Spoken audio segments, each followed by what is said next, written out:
Tnieda l-proġett bit-titlu Voice of the Workers li hu mirat biex iħeġġeġ li rappreżentanti tal-ħaddiema jersqu l-quddiem b'aktar idejat sabiex jibbenefikaw mill-Fond Soċjali Ewropew. Lan wara dan il-fond huwa li jippromovi proġetti li jtejbu l-ħiliet tal-ħaddiema Maltin u Għawċin. Is-Segretarju Parlamentari Ian Borch għalli lan tal-proġett huwa li minn tal-inqas 300 ħaddiem jipparteċipaw f'attivitajiet li huma ntiżi li jiżdiedu l-abiltajiet tal-ħaddiema f'suġġetti relatati ma' dijalogu soċjali u miżuri li jinkoraġġixxu l-bilanċ bejn ix-xogħol u l-familja.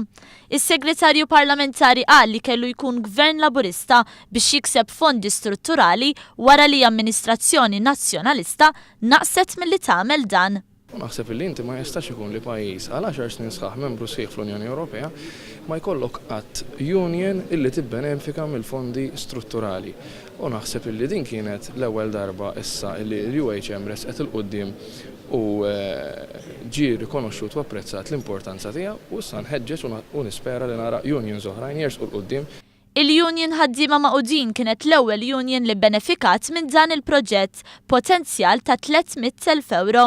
Is-Segretarju Ġenerali tal-Union Ħaddiema Maghqudin, Joseph Vella, fisser dan ir-riżultat bħala għodda li se tejjeb it-taħriġ tal-ħaddiema.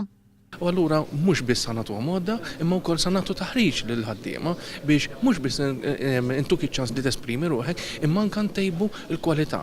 Ħantuk vuċi, ma ħantuk ukoll it-taħriġ biex tejjeb il-kwalità tal-vuċi tiegħek, tal-għajta tiegħek u ta' dak li qed tesprimi.